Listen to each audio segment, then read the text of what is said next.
this video, we wanted to explain real quick how you know where to install a tarp. So we'll take this pipe jack for example. If this pipe jack here was leaking during a storm and you have this valley that runs into it, you want to make sure when you come out here to install a plastic or a tarp over this area here, that you tarp not only to the top of this ridge over here, but to also get all the surrounding ridges as well, because since there's a valley that runs through the middle of the roofing system or the tarped area, you have to make sure that there's no water going to run from this section over here all the way down underneath your tarp. So you have to bring a tarp from the very bottom all the way to the top of this ridge, over on this side of the hip here, and then on top of this ridge, and that'll ensure that there's no water gonna run underneath your tarp and the leak will be stopped. When it's getting windy outside, and most of the time that will be the case when you're tarping roofs, you'll want to make sure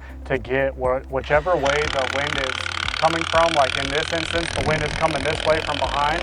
You want to get this side fastened down first so that the wind can't get under it and make a sail. As you can see, the rest of the field of the tarp is still laying down flat, but it was this side we were having problems with first. So you want to fasten this first, and then the rest of the tarp system will go a lot easier.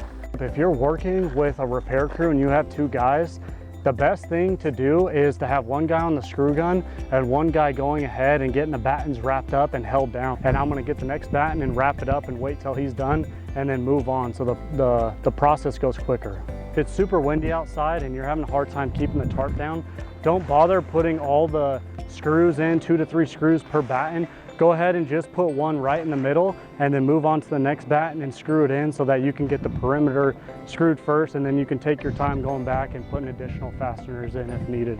If you're messing with like a 45-degree hip and you have all this extra plastic on one side, you want to take your razor blade and go cut off the extra. You don't want the extra flapping in the wind, because what that'll do is it'll make it easier for the wind to catch it as a sail and rip up our batten. So you want to go ahead and just cut this section off here and take that with you as trash.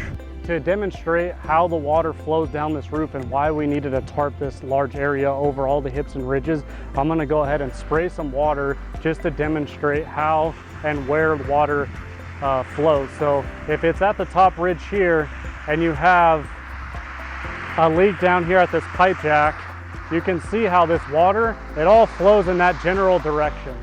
So you have to make sure that not just right above the pipe jack is tarped, but the surrounding areas as well, to ensure that that leak will be stopped for our customer during the storm. So you can see how this water is running down that way. If you follow this hip line here, it's the same thing. It's all running in that general direction towards the pipe down in that area. So if you can see on the tarp, it's kind of curving away from the pipe because the tarp is held up by the pipe now, but that would be running right towards that leaking area, but this tarp is doing its job. So I'll keep going around here. You can see how that pipe is in the worst possible spot in this roof to be leaking in a storm.